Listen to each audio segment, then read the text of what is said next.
Bonjour la belle diaspora, bonjour tout le monde, j'espère que vous vous portez bien. Aujourd'hui, nous allons parler des choses qui ne sont peut-être pas agréables, mais vous savez, pour guérir une blessure, il faut la nettoyer, il faut en parler, il faut faire l'état des lieux. Nous allons parler de l'ABC, de la femme professionnelle dans la diaspora. Nous allons surtout parler de ces mots-clés qui minent le développement professionnel ou même le décollage professionnel de la femme qui vit dans la diaspora, c'est-à-dire celle-là qui a pris la ferme décision de réussir sa vie loin de chez elle. Si tu ne me connais pas, ma belle, sois la bienvenue ici. Je suis Marcel Angèle Abomouela, coach de vie certifié depuis 2016. Je vais vous dire l'une des choses ou certaines choses qui ont vraiment freiné mon départ, mon démarrage professionnel dans la vie professionnelle. Et ces choses, ce n'est pas les humains, ce n'est pas les autres, ce n'est pas l'État, ce n'est pas le pays d'où je venais, ce n'est pas le pays qui m'accueillait, pas du tout. Ici, je prends ma responsabilité et je vais parler de moi. Et en parlant de moi, je pense à toutes les belles, toutes les femmes dans la diaspora qui essayent de réussir professionnellement et qui se demandent pourquoi est-ce que je ne décolle pas. Certaines, vous êtes arrivées avec des diplômes, mais vous n'arrivez pas à vous insérer. Vous n'arrivez pas à grimper, en fait, vers certaines cimes professionnelles. Vous n'arrivez même pas à décoller, mes belles. Donc, je parle aussi à vous. Je parle aussi à toutes celles qui ont peut-être une certaine capacité, certaines compétences, mais qui se demandent comment est-ce qu'on le fait. Mais pourquoi est-ce que ça ne marche pas? Alors, mon cas.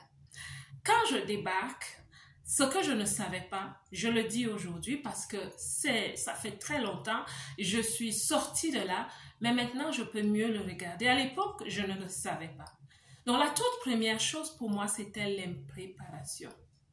Et l'impréparation concerne ici ma vie de façon globale parce que vous savez, la vie est faite de piliers. Et donc, je n'étais pas préparée. Je n'étais pas préparée à l'endroit où j'allais, au contexte où j'allais, à cet environnement. Je n'étais pas préparée. Je n'avais pas fait mes exercices ou mon exercice à essayer de comprendre quel est le pays où je vais. C'est quoi la dynamique de ce pays? C'est quoi l'état d'esprit en général? Les intelligences majeures qui aident les gens à réussir. Pourquoi ce pays réussit? Pourquoi les femmes de mon âge à l'époque, les femmes de mon âge, pourquoi elles réussissent dans ces pays? C'est quoi les intelligences? Je n'avais même pas fait de recherche au niveau du pays, de l'environnement physique, le relief, je savais qu'il y avait l'été, l'automne, l'hiver, le printemps, ça je le savais, mais comment est-ce que ça se manifeste? Quelles sont les caractéristiques? Quel est l'impact du climat sur moi? Je n'avais pas fait une certaine étude sur comment est-ce que les gens se comportent, c'est quoi la culture? Rien du tout. Je ne parle même pas du monde professionnel. Je n'avais fait aucune recherche. L'impréparation. Et je vous assure que, franchement, ça m'a rattrapé. Et ça m'a rattrapé très vite.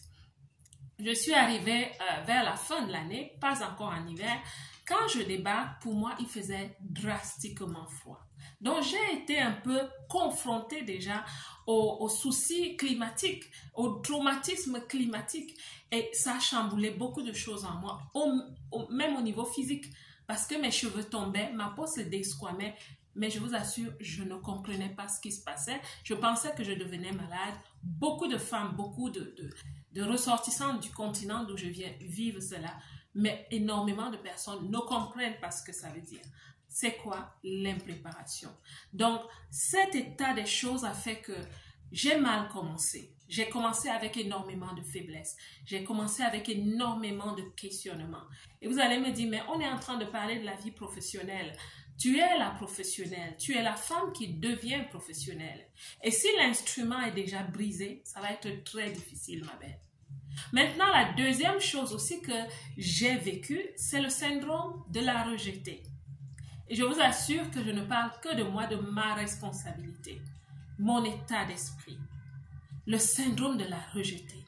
Énormément de femmes dans la diaspora vivent avec le syndrome de la rejetée. Énormément de femmes dans la diaspora ne savent même pas qu'elles sont en train de souffrir de cela.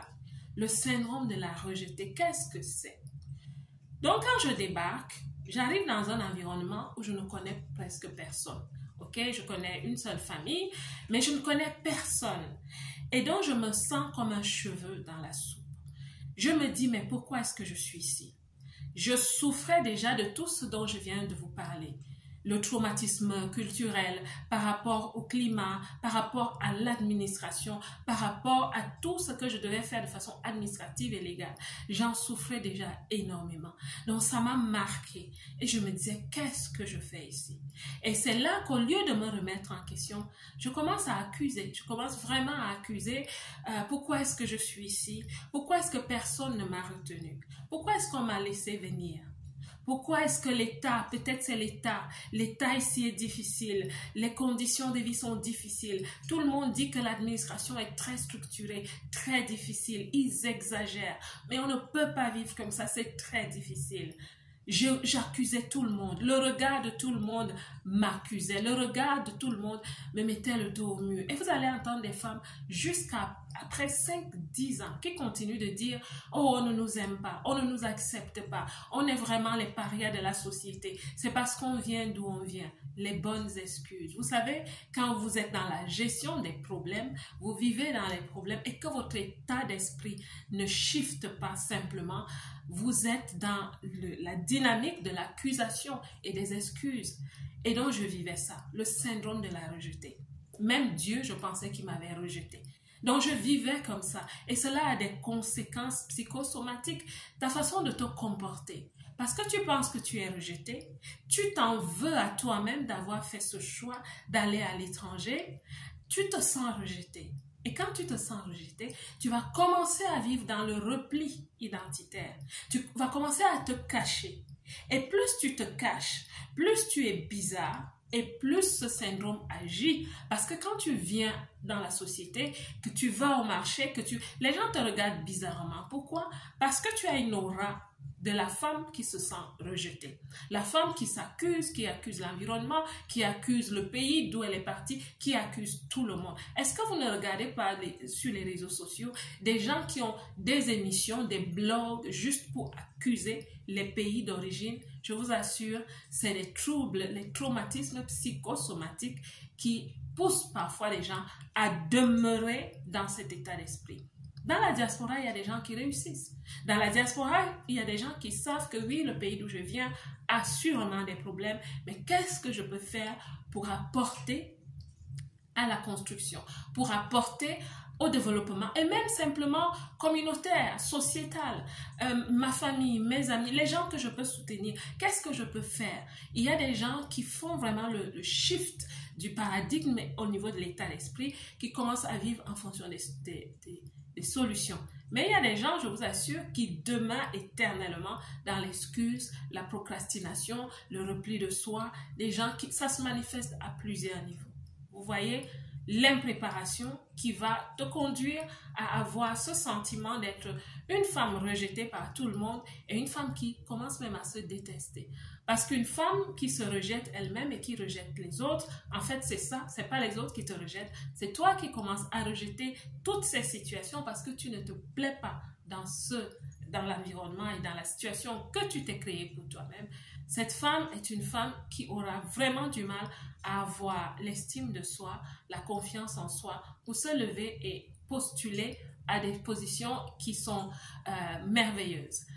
Maintenant, la troisième chose aussi qui faisait qu'au départ, je n'arrivais pas à vraiment me positionner professionnellement, c'est l'inadéquation. Je ne me sentais pas inadéquate, j'étais simplement inadéquate. Pourtant, quand je viens dans la diaspora, j'avais déjà commencé ma carrière professionnelle, j'étais déjà professionnelle. J'étais responsable Cameroun dans une société forestière pour l'administration commerciale. J'étais confiante quand j'étais comme une lionne quand j'étais dans mon pays. Mais quand je débarque, l'environnement est différent. Mon identité s'altère, je deviens différente. Je ne comprends même plus mon identité. Et donc, les diplômes que j'amène ne sont pas aussi forcément adéquats parce que je viens avec un diplôme commercial que j'ai obtenu dans un autre environnement qui m'a éduqué en fonction de l'environnement socio-économique et surtout professionnel. Donc, c'était un diplôme qui était vraiment adapté où je venais.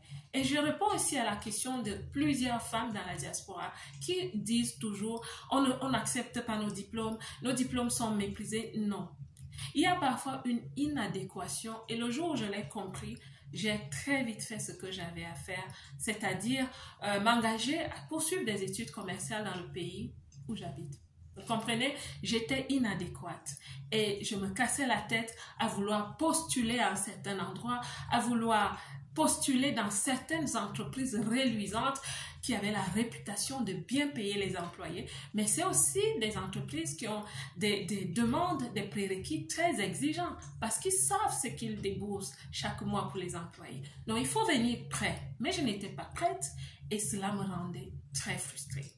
Donc, j'espère qu'une belle dans la diaspora va connecter avec ce que je suis en train de dire. Je ne suis pas ici sur la place du jugement. J'ai parlé de moi, mais j'ai fait mon travail après et j'ai enlevé tous ces labels qui étaient sur moi pour devenir la femme professionnelle que je suis aujourd'hui. Avant de te lever pour passer à l'action, passe d'abord à l'action pour travailler sur toi. Je dis toujours que tu es ma belle, tu es ton premier projet. Si tu n'es pas prête, les opportunités viendront, tu ne pourras pas les attraper ou alors les reconnaître, ou parfois tu vas les reconnaître, mais tu ne seras pas celle qui sera sélectionnée. Et parfois on en va à tout le monde. Parfois, ma belle, tu dois t'arrêter, faire un travail sur toi. Moi, voici certaines des choses, il y en avait plusieurs, certaines des choses qui me bloquaient l'avancée au niveau professionnel. J'étais donc une femme qui est arrivée impréparée. J'étais une femme qui avait un état d'esprit de femme rejetée, c'est-à-dire le syndrome du rejet, de la femme rejetée, et j'étais une femme qui était inappropriée professionnellement. J'ai dû m'adapter, j'ai dû travailler sur moi. Cette vidéo est un signe d'inspiration pour une belle dans la diaspora, celle qui se pose des questions. Comment est-ce que je réussis dans la diaspora?